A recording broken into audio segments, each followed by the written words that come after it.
कि भोपाल में मछली फैमिली की 3 मंजिला हवेली पर प्रशासन का बुलडोजर गरजा। ड्रग्स और साथ ही रेप केस में गिरफ्तार यासिन और शाहवर मछली की अवैध संपत्ति को जमींदोज कर दिया गया है। पुलिस को आरोपियों के पास से एमडी ड्रग्स, पिस्टल और छात्राओं के आपत्तिजनक वीडियो मिले थे और इस कार्रवाई में चाचा शारिक मछली भी पुलिस की गिरफ्त में आ गए हैं। इससे पहले परिवार की 6 अवैध संपत्तियों पर भी कार्रवाई हो चुकी है। 100 करोड़ की अवैध प्रॉपर्टी की जांच जारी है। जिला प्रशासन, नगर निगम और पुलिस की संयुक्त कार्रवाई से इलाके में हड़कंप मचा हुआ है। और हमारे साथ कुछ मेहमान जुड़ चुके हैं, उनसे आपको परिचय करा देते हैं। हमारे साथ पैनल पर मौजूद हैं बीजेपी से पंकज चतुर्वेदी जी, कांग्रेस से हमारे साथ सीताशरण सूर्यवंशी जी मौजूद हैं और वरिष्ठ पत्रकार हमारे साथ राजेश जौहरी जुड़े हुए हैं। आप तीनों का ही इस पैनल पर बहुत स्वागत है। सबसे पहले सीताशरण जी, मैं आपसे जानना चाहूंगी कि क्या कहना है, क्योंकि लगातार इसके बारे में कई सारे बयान कांग्रेस की तरफ से भी पहले भी आ चुके हैं। देखिए अनन्या जी, जिस तरीके से 21 वर्ष का इस मध्य प्रदेश की तस्वीर को जिस तरीके से धूमिल किया गया है और उस पर कीचड़ उछाला गया है, हमारे प्रदेश की फिजा और प्रदेश की जनता को बीजेपी सरकार ने और बीजेपी की सरकार के जो नुमाइंदों ने और जो रसूखदार बैठे हैं, और वो मगरमच्छ पिछले समय भी ओपन हो चुके थे और आज की तारीख में भी मछली से वो मगरमच्छ सबको मालूम है, प्रदेश को मालूम है और माननीय मुख्यमंत्री महोदय यादव जी को मालूम है कि उस मगरमच्छ पर कब कार्रवाई होगी। ये 3 पॉइंट्स हैं कि आपका बगरौदा के बाद जगदीशपुर के बाद 2003 के बाद से, जब से उमा भारती मुख्यमंत्री बनी हुई हैं, उसके बाद 2006 से तो जो हालात खराब हुए, ऐसे ऐसे आतंकवादी यहाँ से आकर चले गए। और आपको क्या कहें कि इस मध्य प्रदेश में जिस तरीके से ये कार्रवाई जो हुई है, ये स्वागत योग्य है। लेकिन मैं आपको बताता हूँ कि जो मगरमच्छ है, जिसके पीछे हताई खेड़ा से लेकर के खानूगांव से लेकर के ये जो आज सारे मछली जमींदोज हुआ है जिसकी हवेली को, तो ये ऐसी कार्रवाई होने से विपक्ष उसके पक्ष में है। लेकिन जिनका सानिध्य था, जिनके जैसे कमू चौहान का भी मर्डर हुआ है, तो वो भी उसमें भी एक्यूज्ड उनको होना था। कौन से उस मगरमच्छ 2009 में 1 किलो गोल्ड। तो सीताशरण जी, मतलब आपत्ति इसमें है कि कार्रवाई हो गई, आपत्ति इसी बात में है कि जो है सही से नहीं हुई, और क्या अपेक्षा रख रही है पार्टी फिर आपकी? नहीं, क्या है कि देखो, पार्टी विपक्ष का सीधा है कि जो मगरमच्छ होता है, जिस मगरमच्छ के कारण हमारे शहर की, हमारे प्रदेश की फिजा जो खराब हुई है, ड्रग्स माफिया जो पनपा है, सीताशरण जी, ऐसा नहीं लगता कि आपकी सरकार के वक्त में भी सब कुछ था लेकिन कार्रवाई उतनी अच्छी से नहीं हो पा रही थी? अब अगर हो रही है तो उस पर आपत्ति जताना अच्छी बात नहीं है? नहीं, वो कांग्रेस शासन में देखो, बजरंग दल वाले तीरंदाजी दादागिरी करते थे तो उन पर भी अंकुश लगता था, और भी ऐसे जो संगठन थे जो समाज में दूषित। और आपकी बात का सीताशरण जी जवाब लेते हैं। हमारे साथ पंकज चतुर्वेदी जुड़े हुए हैं। पंकज जी, क्या कहेंगे इस बात पर? देखिए, मैं तो कांग्रेस की बात पर इसलिए आश्चर्य करता हूं कि सरकार, भारतीय जनता पार्टी की हमारी सरकार, कार्रवाई करे हमारी पुलिस, कार्रवाई करे हमारी जांच संस्थाएं, और कांग्रेस उस पर राजनीति करे। आप बताओ, कांग्रेस की सरकार पिछले 23 साल से मध्य प्रदेश में नहीं है, पर मध्य प्रदेश में हमने डकैत खत्म किए, नक्सली खत्म किए, आतंकवादी खत्म किए, और अभी बालाघाट में जिस प्रकार से जो काम चल रहा है, तो आप बताइए क्या समस्या है? लेकिन सिर्फ राजनीति करना है। तो जो काम हमारी पुलिस करती है, आरोप लगाने, कांग्रेस पार्टी आती है, तो मुझे लगता है अनन्या जी, इसका काम सिर्फ आरोप लगाने का है, आरोप लगाना, और आरोप लगाने के बाद उस पर सस्ती राजनीति करना।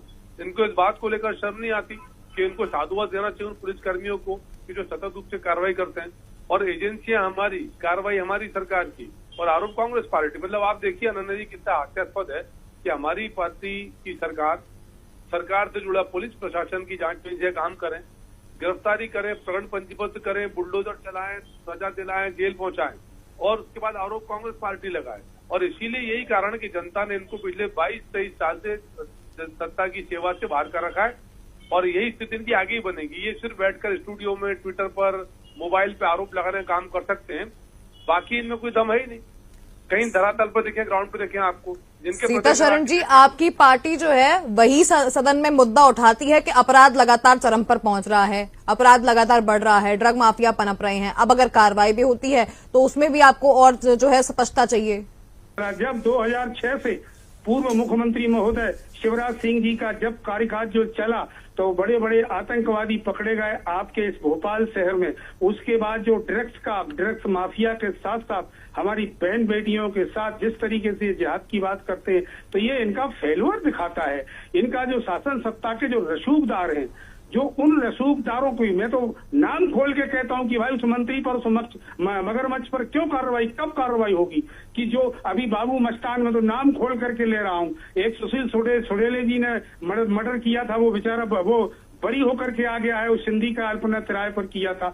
तो मैं कितने गिनाऊं इस भोपाल शहर में और पूरे प्रदेश की फिजा में कि कांग्रेस शासन में जिस तरीके से जो नकेल कसी जाती थी, वो नकेल नहीं, जो क्राइम का ग्राफ इतना जबरदस्त बढ़ा है इनके कार्यकाल में कि बहुत शर्मिंदगी की बात है। चलिए, मुझे लगता है इस चीज पे राजेश जौहरी जी से कमेंट ले लेना चाहिए। इस चीज पे राजेश जौहरी जी, अलग अलग हमने सत्ता पक्ष देखे हैं, अलग अलग दौर में जो है अलग अलग पार्टियों ने शासन किया मध्य प्रदेश में, लेकिन माफिया राज जो है वो कांग्रेस के वक्त में भी रहा था, अभी भी है और लगातार कार्रवाई की जा रही है। लेकिन ये कार्रवाइयां जो है अब इन्हीं पे सवाल खड़े हो रहे हैं।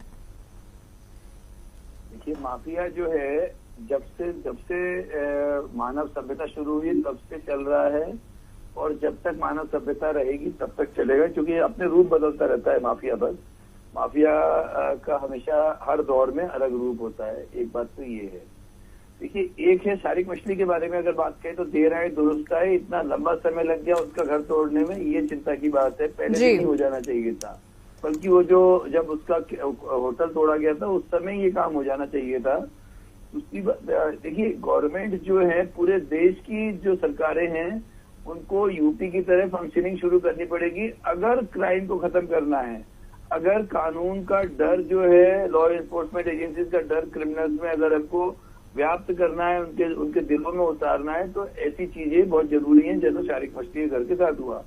और एक बात और है, अब ये जो इस तरह के मामले होते हैं तो कई लोग कहते हैं इसको एक्स्ट्रा जुडिशियल एक्शन मानते हैं कई लोग। जी। बात ये सीता शरण जी की नहीं है, किसी भी पार्टी के किसी भी लोग, कई लोग कहते हैं नहीं यार सरकारों के अधिकार है, पुलिसों के अधिकार है किसी घर तोड़ने का, लेकिन ये घर वो तोड़े जाते हैं जो इलीगल बने होते हैं। ये सरकारी जमीन पे बना था, इलीगल बना था, और ये इस तरह की बड़ी कोठियां जब गरीब आदमी का एक छोटा सा कहीं पर भी उसने एक अपना टपरा डाल लिया, उसको निगाह मार के तोड़ देती है, तो उस समय जो है, और वो जब वहां से निकलता है इन बड़ी बड़ी कोठियों के सामने से, तो उसको बड़ा दुख होता है।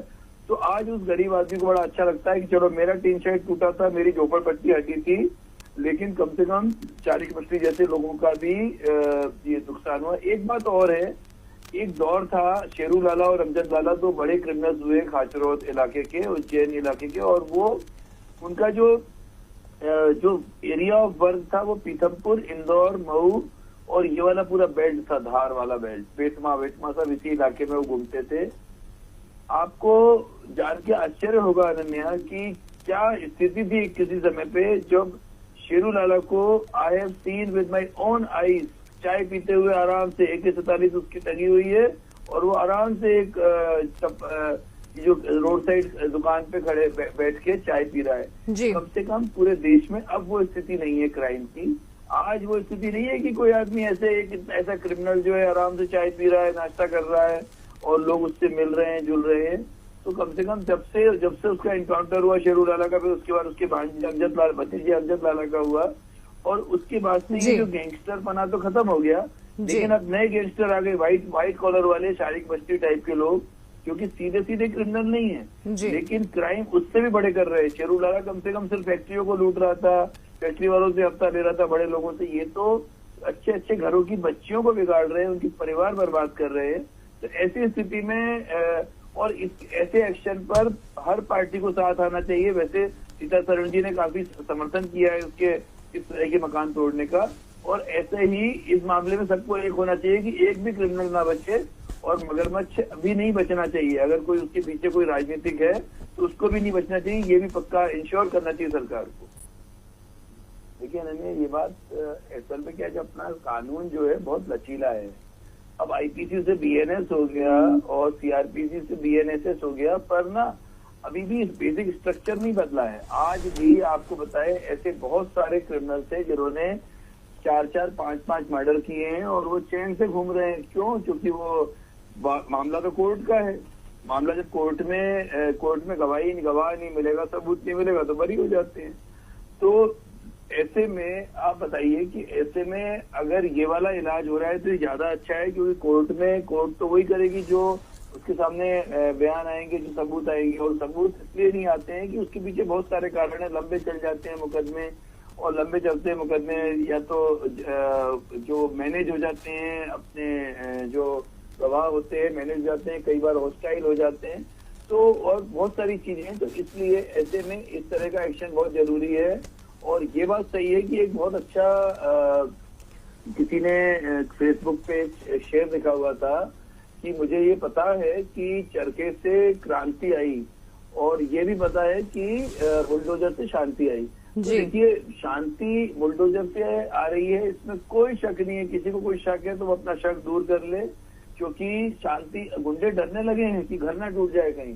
आज घर टूटता है तो प्रॉब्लम क्या है? गुंडा तो चला जाएगा जेल और बच्चे आ जाएंगे सड़क पे, बच्चे और परिवार, माँ बाप सब सड़क पे आ जाएंगे, तो गुंडे उस बात से डरते हैं। तो कहीं ना कहीं इस तरह का ट्रीटमेंट लगातार होना चाहिए, ऐसा नहीं है। अच्छा, आपको आज भी पंकज चतुर्वेदी जी के माध्यम से अपन फिर से इस बात को आज बताना चाहते हैं, आपके चैनल के माध्यम से और कुछ और चैनलों के माध्यम से कहा है कि जब इंदौर के पास मऊ में दंगे हुए थे, एक आदमी का घर नहीं टूटा आज तक।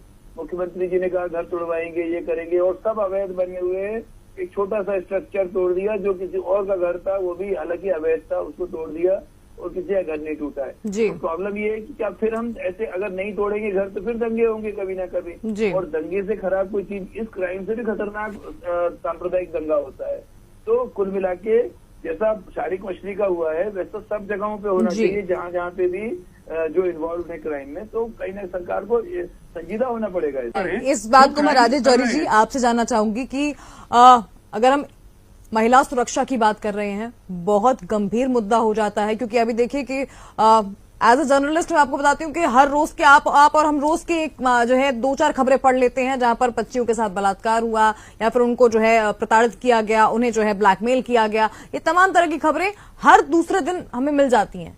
ऐसे में महिला सुरक्षा का मुद्दा जब उठ जाता है तो सरकार की और साथ ही विपक्ष की भी एक बड़ी जिम्मेदारी बनती है कि अगर सत्ता में है और सत्ता में नहीं है, विपक्ष में भी है, तो इस मुद्दे को गंभीरता से या तो उठाया जाए या तो इसके ऊपर काम किया जाए।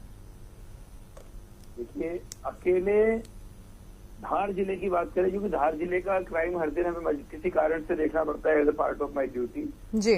तो 137 जो धारा है, जो कि पहले 363 हुआ करती थी अपहरण की, जब भी कोई माइनर बच्चा या बच्ची गुम होते हैं तो उसमें अपहरण की धारा में मुकदमा दर्ज होता है। ये माना जाता है, ये नहीं माना जाता है गुम इंसान नहीं माना जाता, माना जाता है किसी ने अपहरण किया है। तो 137 के जो मुकदमे हैं ऑन एन एवरेज 5 या 6 अकेले धार जिले में हर दिन होते हैं, हर दिन, मतलब मिनिमम 2, 3 और 5, 6 तक जाते हैं। तो ये जो स्टेप उठाए गए हैं जौहरी जी, ये सफिशिएंट है सरकार द्वारा? जो अभी पंकज जी ने गिनाए पूरे कि लगातार जो है चौकियां बनाई गई हैं, महिला हेल्पलाइन है, अलग अलग सुरक्षा के लिए तरह तरह के प्रावधान किए गए हैं, इनफ है मध्य प्रदेश में? क्योंकि लगातार खबरें तो फिर भी सामने आती हैं। सरकार कुछ भी कर ले, ब्यूरोक्रेसी इतनी निकम्मी हो चुकी है। और जहां तक जो सीता सरन जी ने जो बात बताई, एक दिन अन्य सही में आप थाने जाके देखना, आपको वही बात पता चलेगी जो ये बता रहे हैं। तो ये बात, अब प्रॉब्लम क्या आ रही है, सरकार की मंशा कुछ भी है, लेकिन वो जांच अधिकारी जिसने पकड़ भी लिया पॉक्सो में, अच्छा आप देखिए, कोई लड़की अगर 18 साल से नीचे की है, उसको कोई ले गया, भले ही भगा के ले गया, और जब उसको पकड़ा जाएगा उसके बाद जब कुछ विशेष परिस्थिति में पॉक्सो की धारा लगती है। जब पॉक्सो की धारा लगती है तो पॉक्सो की जब जांच होती है, जांच अधिकारी कोई महिला या पुरुष है, तो उसका मेन टारगेट ये नहीं रहता है सजा करानी, उसका मेन टारगेट रहता है कितनी वसूली हो जाए इनसे, और वसूली सही तरीके से हो जाएगी तो उस समय फिर ये जो जब कोर्ट में जाता है मामला तो वो लड़की ऐसे बयान दे देती है, जबकि 164 के बयान दे चुकी है वो, लेकिन फिर से ऐसे बयान दे देती है। अच्छा, और जज भी इतने परेशान है, जज पहले दिन समझ जाते हैं कि केस गड़बड़ हो जाएगा, लेकिन जज क्या करेंगे, क्योंकि ये जो ब्यूरोक्रेसी है इसकी स्थिति इतनी खराब है। आप पता है, किसी भी थाने में लड़की तो ठीक है, कोई आदमी चला जाए, कोई बुजुर्ग चला जाए, अगर ये मोबाइल चोरी होने वाला, मोबाइल गुम होने वाला बात, और अगर लूट की घटना, आपका मोबाइल किसी ने छीन लिया है तो आपको मुकदमा, वो लूट का मुकदमा लगता है उसमें, तो जी। लूट का मुकदमा दर्ज कराने में आपको पसीना आ जाएगा, बहुत सारी जगह पापड़ बेलने पड़ेंगे तब मुकदमा दर्ज होगा। यानी कि माना जाए कि अभी बिल्कुल। ब्यूरोक्रेसी को लेकर स्टेप उठाने की, स्ट्रिक्ट yes, एक्शन की जरूरत है, लेकिन बिल्कुल। सरकार की मंशा यहाँ पर बिल्कुल। साफ है। मुझे फिलहाल समय का अभाव है।